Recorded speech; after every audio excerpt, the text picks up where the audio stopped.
Combinación Clave presenta El Mostrador en la Clave. La actualidad desde distintos puntos de vista. Un espacio para la discusión bien informada. El Mostrador en la Clave.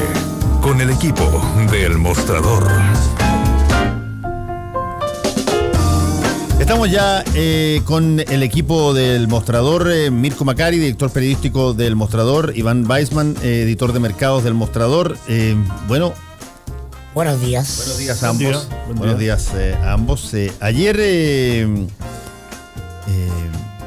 volvió a aparecer esta suerte de disputa, ya a esta altura no está tan embosada, pero entre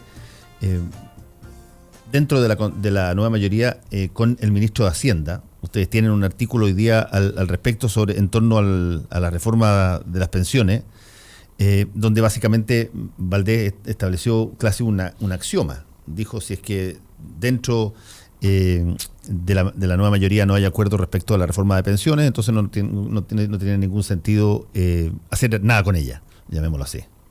Y no va a pasar nada. Nosotros lo escribimos hace tiempo. Yo creo que si tú lo piensas desde el punto de vista político, no hay ningún incentivo de que se apruebe ninguna reforma significativa. Piensa tú que el proyecto de ley de la reforma de la AFP estatal sigue durmiendo, que era la única promesa que hizo originalmente el gobierno. No hay ni acuerdo entre la nueva mayoría. Políticamente no le conviene a nadie hacer algo, entre comillas, sensato, y tampoco no hay piso para hacer algo radical. Entonces, ¿quién le va a prestar ropa a Valdés, que el único que realmente le interesa hacer una reforma radical y capaz que la presidenta? Perdona, a Valdés le interesa hacer una reforma de radical. verdad, no sé si la palabra radical, pero hacer una reforma sustantiva. Radical depende, claro, es verdad, radical sería pero algo sustantivo que a ver, si tomamos literalmente la propuesta de la presidenta de aumentar el 5%, de que eso vaya, si no todo parte un fondo de reparto, y de que eso no lo administren las AFP, sino que se busque una opción alternativa, ya sea licitación. Esa reforma, que claro, efectivamente no es radical, pero para lo que ha sido Chile sería bastante dramática. No hay ningún piso político, porque dentro de la nueva mayoría están corriendo con desventaja en la encuesta y necesitan algo. Y el tema de la NOMA AFP prendió, es muy fuerte y va a seguir siendo parte de las elecciones. Entonces no le van a prestar ropa, y tampoco le va a prestar ropa a la derecha. Entonces yo creo que su amurramiento diciendo, bueno, si no nos ponemos de acuerdo, ¿para qué tirar una reforma?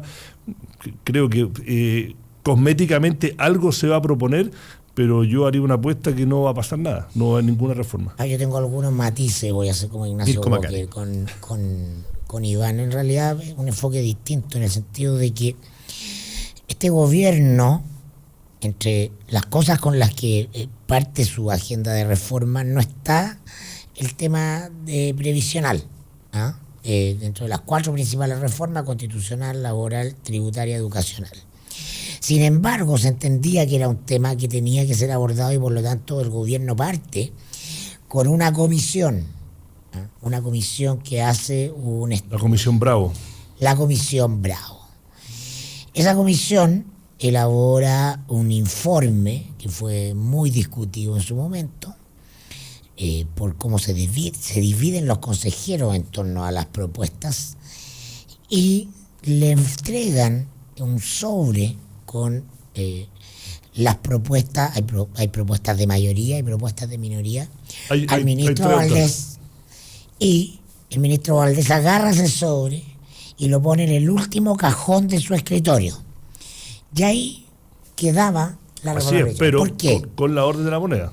Esa decisión fue de la moneda. Bueno, ¿por qué? Pero es efectivo lo que dice. Porque el ministro tiene un solo objetivo relevante: el crecimiento del país. Y el crecimiento y todas las señales tienen que ver con la comodidad de 20 pescados que son los que manejan el PIB, 20 pescados gordos que manejan el PIB. Eso es el empresariado.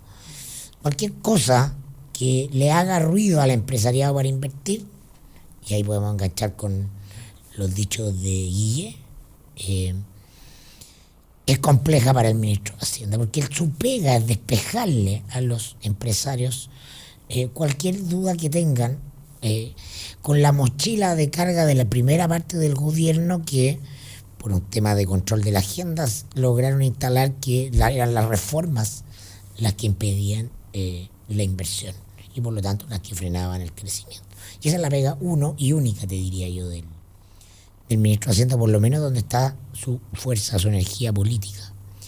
Por lo tanto, todo lo que pasa después de que más de 1 millón de personas sale a marchar a la calle el año pasado, en agosto, para pedir un cambio al modelo de AFP, para el fin de las AFP, porque la plancha es no más AFPs. Es una piedra en el zapato para el ministro de Hacienda. Y por lo tanto, toda esta discusión natural que se da con distintos intereses en un conglomerado de gobierno, particularmente desprovisto de criterios de unidad, desprovisto de liderazgos, desprovisto de todo el menjunje necesario para que hablemos de una coalición política en forma, ¿no? Es una buena noticia para el ministro porque le permite chutear esto para adelante. No es malo para el ministro hacer este anuncio que hace ayer, decir, bueno, si no se ponen ustedes de acuerdo, no va a haber proyecto. Ahora, ¿quién pierde con esto? Si el ministro no es el que pierde, porque eso es lo que trate de decir. Pierde buena parte del oficialismo mismo, porque ellos necesitan un proyecto que les permita salir a buscar votos, mostrando por lo menos algún grado de preocupación del gobierno que ellos respaldan en este tema.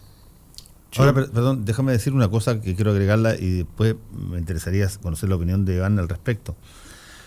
Hay que entender también, creo yo, dos cosas que son parte del diseño institucional en el ámbito económico. Uno tiene que ver con el rol del Banco Central, por ejemplo.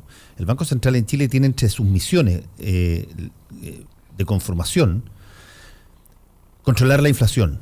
A diferencia de otros bancos centrales o a diferencia de otros ministerios de Hacienda en otros países, por ejemplo en Estados Unidos, el Banco Central o la Secretaría del Tesoro en Estados Unidos tiene como misión principal, además, es la generación de empleo. Ellos tienen la válvula del empleo en perdón, el Banco Central de Estados Unidos no tiene ese mandato. Sí tiene. No, tiene el mandato. Ha sido el gran debate. Tiene que poner la atención, pero el mandato es controlar los precios, el mismo que tiene el Banco Central de Chile. Ha sido un debate interno en Estados Unidos muchas veces de que por qué el Banco Central en sus comunicados a veces habla del empleo cuando su misión es solamente que no haya inflación. Mira, me encantaría, voy a tener tiempo de encontrar la variable. Sí, debate siempre ha habido, pero yo me acuerdo que, y puedo estar equivocado, pero lo dudo, pero te lo voy a conceder después. Yo sé que ha sido un debate. Pero está dentro de sus mandatos el preocuparse del empleo. Y en Chile se preocupa básicamente de la inflación. Claro. Y lo que pasa es, por ejemplo, cuando estamos ahora con un IMASEC que acaba de salir que es negativo, y tú tienes a una empresa de la principal industria chilena exportadora, que es Escondida, que lleva 6 semanas o 5 semanas de huelga, y se te desmorona todo la proyección económica que se tenía tan bonitamente calculada para controlar un poco las cositas, no iba a haber gran crecimiento, pero bueno, algo iba a haber ahí. Somos tan febles, tan frágiles en eso, que cuando se te viene abajo eso, yo tengo la sensación de que el ministro de Hacienda empieza a entrar en pánico y trata de aglomerar lo más posible para que no haya variables que eventualmente pongan en mayor riesgo lo que va a ser la lógica del crecimiento del país en lo que queda de gobierno. Yo 100% de acuerdo, pero déjame ir más a lo que decía Mirko. Primero, una comprada falacia, no aceptar, y que fue el gran error de los primeros de la época de Arenas y Peñalillo, y en esa época Mico, que todavía está en el ministerio, decir abiertamente de que la reforma no iba a tener cero impacto en la inversión o en el crecimiento. Es igual de falacio decir de que la única razón de que estamos en esta situación son las reformas. Es un hecho de la causa y fue un error político en esos primeros 2 años. Ahora, cuando efectivamente el ministro de Hacienda o el gobierno decide poner en el último cajón, estaba en medio de un montón de otros frentes, y en esos frentes la moneda tiene que haber decidido no me puedo pelear más, pero efectivamente, normalmente, como dice Mirko, cuando sale 1 millón de personas a la calle, cuando se cambia la agenda, el jubilazo de la señora de Osvaldo Andrade y todo de Gendarmería generó mucha molestia. Ahora, yo creo que a lo mejor, en el mejor de los casos, siguiendo solo con lo de la AFP, el mejor de los casos, a lo mejor van a tener un proyecto de ley que le puedan echar la culpa que falló por la derecha para ir a elecciones. Una cuestión como un mono armado de que sabiendo que no van a dar, pues, oye, presentemos algo, que haya voto, que quede un voto de que las que lo bloquearon fue la derecha y usar eso como un caballito de batalla en las elecciones. Ahora, ¿qué forma va a tener ese proyecto de ley?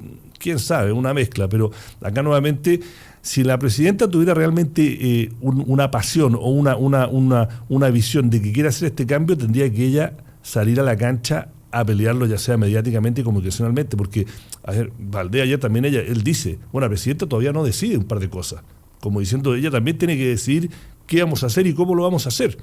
Ahora, tocando el tema que dice Fernando, yo en ese sentido no sé si usaría el mismo lenguaje, pero no es una completa caricatura a pesar de que se juntaron los empresarios y decidieron que no vamos a invertir hasta que vuelva un gobierno de derecha. No funciona así, hay una razón de razones técnicas, jamás que se pueden mirar los libros. No, un empresario chico puede tomar la decisión, pero una empresa que se abre en bolsa, que uno puede mirar las cifras y exactamente puede mirar cómo se toman las decisiones y por qué. ¿No? Yo creo que lamentablemente o afortunadamente, depende de cómo uno lo vea, yo soy uno de los que he dicho desde el inicio que el factor principal de por qué Chile no ha crecido ha sido cosas estructurales, y comparto la visión del ministro de Hacienda y lo que ha pasado afuera. Una parte importante ha sido, no sé qué porcentaje porque es imposible medir, efectivamente no han sido las reformas, y ese escenario internacional de afuera está cambiando. El costo duro del crecimiento ya lo pagó este gobierno. Yo creo que este IMASEC de hoy va a ser el más bajo del ciclo, y todo indica, y lo dijo el Banco Central, de que este año en el segundo semestre empieza el repunte de verdad a partir de abril, pero el repunte más fuerte se va a sentir ya creciendo por sobre el 3% en el primer año del nuevo gobierno. Y si gana Piñera, claro, Piñera está diciendo, yo les prometo que voy a terminar el año, mi ciclo, creciendo al doble de ahora. Bueno, yo también les prometo eso, soy presidente, porque a no ser de que me dé una tremenda embarrada, va a ser casi como por inercia, ¿no? Entonces, pero el debate está ahí, está político. Yo creo que va a ser un debate de todo el año. El tema dio rédito, el tema de poner a los empresarios en la banquilla por este tema, y un proyecto de reforma a la AFP antes del 21 de mayo, yo soy muy escéptico de que eso va a ser una realidad. Sí, yo concuerdo con Iván en el punto de la explicación un poco rápida y fácil, porque además cuando hay desconfianza general en las instituciones, en las élites, en todo, también entran a la arena política y a la arena ciudadana todo tipo de conspiraciones. Todo se ve como si fuese una conspiración, o todo se ve como si fuese algún contubernio falso. Efectivamente, a diferencia de otras épocas, donde tú podías, por ejemplo, voy a poner el ejemplo de el Chile del 73 previo al golpe. Tú tenías la posibilidad en esa época, para acaparar, para negar una serie de posibilidades económicas. Tú tenías la posibilidad en esas empresas que no tenían socios extranjeros, que no se medían en la bolsa, no tenían índices que eventualmente los tenían que cumplir con determinadas consideraciones en virtud justamente de sus alianzas. Tú podías perfectamente generar una situación relativamente rápida de descalabro económico por tu propia acción. Hoy día es mucho más difícil con las empresas grandes. Efectivamente lo puede hacer empresas chicas, pymes, medianas empresas, pero no lo pueden hacer los grandes grupos económicos si es que simultáneamente tienen socios, transan en bolsa, generan ADRs afuera. No, y lo más importante es que el sector privado de Chile es el sector privado más endeudado corporativo de mercado emergente, por buenas razones, porque se puede endeudar muy fácil y con eso financia el crecimiento. Y esos bonos que están afuera, o acá en el mercado chileno que los tienen, hay que pagarlos. Entonces decir que uno no, estamos tratando de frenar de crecer menos, tienen que pagar una deuda enorme. O sea, hay empresas, los grandes conglomerados o las empresas que han emitido mucho deuda porque era más barato emitir deuda, como Chile tiene una nota crediticia muy barata, era más barato emitir deuda para expandirse que pedirle prestado a un banco o usar tu propio capital. Entonces también hay que pagar esos bonos. Entonces yo esa parte, no, a lo mejor estoy siendo inocente, van a decir algunos, yo la verdad que no la compro. Yo sé cómo funcionan las empresas, veo los análisis financieros, se puede ver exactamente dónde se está gastando la plata y cómo y de dónde viene. Entonces no, una empresa que se transa en bolsa, ni siquiera las multilatinas, es difícil que eso suceda. Sí puede suceder en las pymes o en las empresas medianas que son controladas por una familia, un grupo y que no tienen los libros abiertos, porque esa es decisión de ellos. Mirko, vamos a otro tema que ha estado en discusión. De hecho, acabamos de tener un un contacto con FUHN al respecto, que tiene que ver con esta introducción del proyecto para, de alguna manera, continuar con lo que se inició con el proceso constituyente, la posibilidad de cambiar la Constitución. ¿Cómo lo ves tú? El agotamiento en realidad no es otro tema, es el mismo tema que hablábamos antes, el agotamiento de la capacidad de gestión política del gobierno.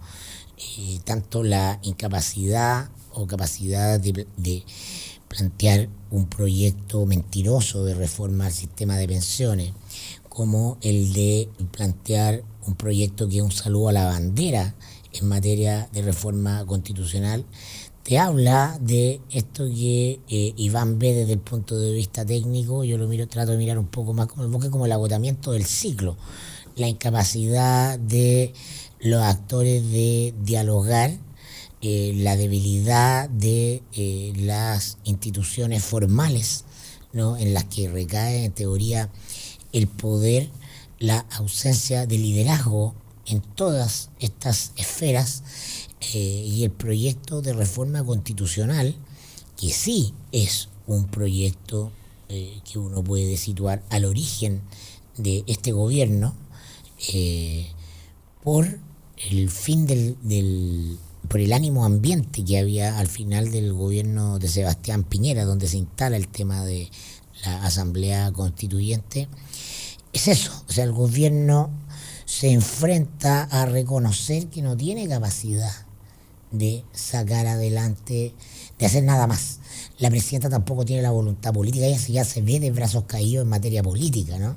Ella está para inaugurar escuelas, para ir a celebrar el Día del Anciano, para ir a los vacunatorios. En eso está la agenda de la presidenta, pero no hay ánimo de, como bien dice Iván, de liderar como debería ser el proceso de la reforma al sistema y en este caso el de la reforma constitucional. Ella está escondida, ¿no? Y hoy día aquí en la tercera viene una entrevista al ministro Fernández, ministro del Interior, en el tema de la reforma constitucional, y entonces el periodista le pregunta: ministro, ¿qué pasa si no se aprueba la reforma al capítulo 15, que tiene que ver con la modalidad y que tiene el quórum más alto, es decir, de 2/3? Si no se aprueba, no se aprueba. Esa es la respuesta del ministro. El periodista le pregunta por el primer paso, que este Congreso habilita una reforma a la actual Constitución que no considera reforma a la Constitución, porque es una Constitución cerrada, pensada como cerrojo, diseñada como cerrojo. Bueno, la respuesta del ministro es elocuente. No sé para qué llenaron 2 páginas de respuestas del ministro Fernández cuando aquí está todo. Si no se aprueba, no se aprueba. Está claro, ¿no? Está como la cuña del año. No es, oye, vamos a ir a pelear porque... Y fíjate tú que yo creo que conozco 2 o 3 papers de Harvard, uno de Oxford, que concuerdan totalmente que si es que algo no se aprueba, no se aprueba. O sea, tiene además certeza de evidencia empírica. La lógica aristotélica es brutal, ¿no? Oye, qué alto el debate, lógica aristotélica. Nunca he estado en un programa que eso se cite así, en un programa de radio o de televisión. Muy bien. Bueno, para que vean. Tiene razón Fernando, tiene razón Fernando. Yo estaba confundido. Tiene la FED tiene el mandato dual, el Banco Central de Chile no lo tiene. Sí, pues eso es lo que te decía. Lo tiene, estoy viendo la página. No, yo me entró mi duda. Pues. Sí, no. Tiene el mandato de hacer lo que ellos llaman oversee y promoción de trabajo. Lo que sí me gustaría comentarte brevemente es que sí, esta es una reforma muy importante, pero estas reformas dependen del clima de opinión pública que las impulsa y determina.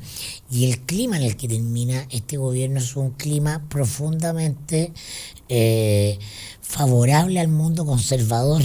Es favorable al statu quo. Los gobiernos progresistas débiles terminan siendo la mejor noticia para el mundo conservador o para la capacidad de ese mundo de instalar sus agendas de contención de cambios. Si llegamos en un gobierno inicial de Bachelet II, ¿no?, a tener el tema constitucional puesto encima de la mesa, no es porque la Concertación tuviera, o la nueva mayoría, una convicción en su interior absoluta respecto a eso. Es porque el proceso de movilización que se verificó durante el gobierno de Sebastián Piñera primero por la agenda de reforma a la educación, con un eslogan que cambiaba el paradigma brutal, que era no al lucro, terminó enfrentándonos a la realidad de que ningún cambio relevante en Chile se puede hacer si no se modifica nuestro contrato social básico heredado de la dictadura militar. Y cuando digo se modifica, no es cambios parciales, más de 100 tiene la actual Constitución, sino que concibamos otra manera de entender el contrato social y las reglas acerca de cómo se distribuye el poder, que es en definitiva la Constitución. Y entonces estamos en este punto porque esto no se trata de un proyecto, no se trata de mayoría o minoría en el Congreso, se trata del ánimo ambiente. Pero el gobierno progresista, en teoría, terminó debilitando la agenda progresista, y no es casual entonces que estemos frente a una muralla para arremeter una transformación de la magnitud que implica reformar la Constitución, que a mi juicio, con esto termino, debió ser la primera reforma de este gobierno. Déjame yo hacer una pregunta de punto de vista político. Asumamos de que lo más difícil es acordar el contenido, pero digamos que desde lo que dice Mirko, que el gobierno entra con todo con esto y convence de que se crea un proceso y una arquitectura política bajo la cual se empiezan a discutir los temas que van a estar en esta Constitución, ¿no? Asumiendo que para aprobarla tiene que ir un referendo y que la aprueben 2/3. ¿Hay piso político? Para mi opinión no, de que la centroizquierda y la centroderecha lleguen a un acuerdo de un contenido que sea, porque puede que la centroderecha dice, bueno, tratemos de cambiarla, pero ¿cómo la cambiamos? La centroderecha decir, prefiero quedarnos con lo que está, que llegar a un acuerdo que requiere 2/3, asumo, soy ignorante, asumo que es como en Estados Unidos, va a cambiar la Constitución, no solo necesita 2/3 de ambas cámaras, pero después tiene que ir a un referéndum popular que necesita más del 60% de los votos. No sé si igual en Chile, pero así normalmente ha sido, conozco el sistema anglosajón. ¿Hay espacio para haber llegado a un acuerdo de contenido? Porque si en algún momento la presidenta de segundo piso dice, mira, la verdad que me gustaría, pero a ver, ¿cuál es realísticamente en estos 4 años, cuando quiero cambiar la educación, quiero cambiar esto, meterme en un debate en que si gano el primer round, que es acordemos la forma en que vamos a cambiarla, y segundo, veamos el contenido de esta nueva cosa, voy a perderme 4 años, no voy a cambiar la educación, no voy a cambiar nada. Yo lo entiendo desde el punto de vista filosófico, que debería ser lo primero, cambiar el contrato social. Pero en la práctica yo un poco entiendo... No, desde lo filosófico, desde lo práctico.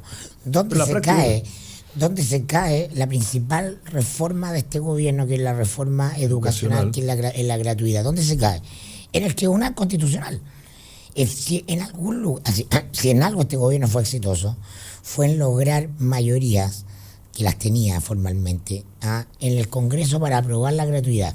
Podrá haber sido no lo ideal, no lo que venía de la calle, pero se aprobó.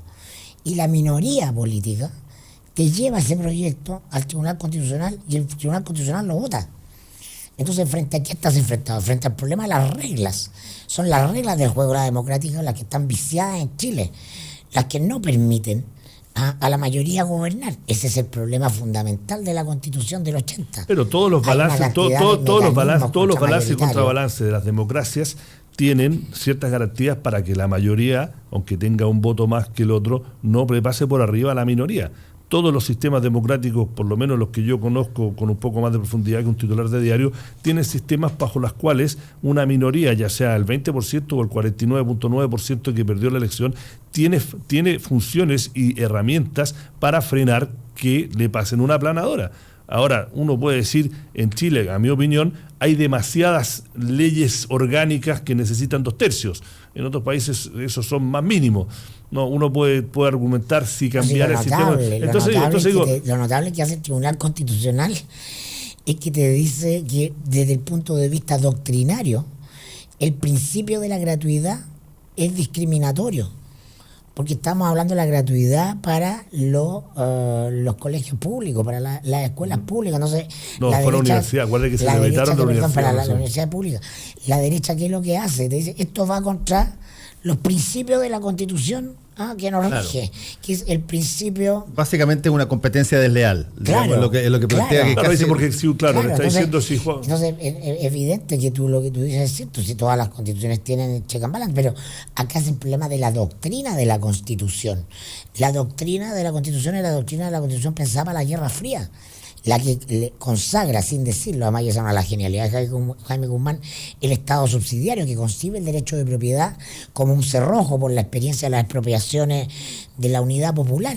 Porque lo que entiende Jaime Guzmán y la Constitución del 80 es que la derecha es una minoría en Chile. Entonces, ¿cómo hacemos para garantizar 50 años para que esta minoría tenga un poder de veto efectivo que impida grandes cambios? Ese es un punto, a mi modo de ver, crucial. En la visión que se hace en la dictadura respecto de la Constitución es que después de el proceso, cuando termine, las posibilidades de la derecha de llegar democráticamente al poder van a ser muy bajas y por lo tanto se colocan una cantidad muy alta de barreras para que cuando gobiernen el otro bando no pueda desmantelar este asunto. Y se parte con cosas bastante brutales. Se parte con los senadores designados, que se cambian en el 2005. Se parte con el Consejo 15 de años Claro, con el Consejo de Seguridad Nacional, que también se elimina el 2005. Con los quórums para intentar modificar la Constitución. Está toda hecha de tal manera... Y así todas las trampas siguen funcionando. Va a ser muy difícil que democráticamente uno vuelva a tener este poder, por lo tanto, protejámoslo lo más posible para que, si es que llegan los otros, no puedan hacer mucho. Bueno, y por eso que lo que tú dices es absolutamente equivocado respecto a la lógica chilena. No está pensado como check and balance, no está pensado como mecanismo de control institucional, está diseñado de hecho, para la realidad de Chile. Menos si es que el país en la Constitución se consagra centralizado. El check and balance en Estados Unidos en gran medida tiene posibilidad de existir, porque los estados federales tienen poder propio, tienen su propio presupuesto, tienen su propia... No, y el Congreso, la minoría... Pero además, este gobierno tenía en su seno al enemigo. Es decir, Jorge Burgos se jacta de haber impedido aquello que es de la esencia del miedo en el Partido del Orden en Chile, que hubiera progresado la Asamblea Constituyente, porque había una bancada, más de 70 diputados partidarios de la Asamblea Constituyente. Y este proyecto, que es el proyecto de Jorge Burgos, a quien pone a su hombre Patricio Zapata para que lo valide, se trata de cómo impedimos la Asamblea Constituyente, porque las élites en Chile, y eso es la gracia de la Constitución de Jaime Guzmán, le temen a la deliberación soberana y a la decisión de las mayorías. Entonces, esos mundos conservadores habitan en la derecha y en la izquierda o en la centroizquierda, ¿no? Y conspiran a la hora de los que hubo. Finalmente, desde ahí se desactiva una idea tan razonable y civilizada como que, oye, hagamos una asamblea constituyente. Sí, eso pareciera que fuera un llamado a los soviets, a la asamblea constituyente. Un poco es. Yo estoy de acuerdo, pero un poco es. No, es como te lo hacen sonar en Sanjata. No, pero es verdad. El temor a que la gente tú eres una persona real, lo que tú tienes realista, pero es verdad. El temor a que la gente... Yo no tengo problema de que haya, pero es un poco, o sea, también no sea muy iluso, un poco sí. No, por supuesto. Iván Weissman, Mirko Macari, un placer haber estado con ustedes. Nos vemos. Nos separamos un ratito y ya volvemos.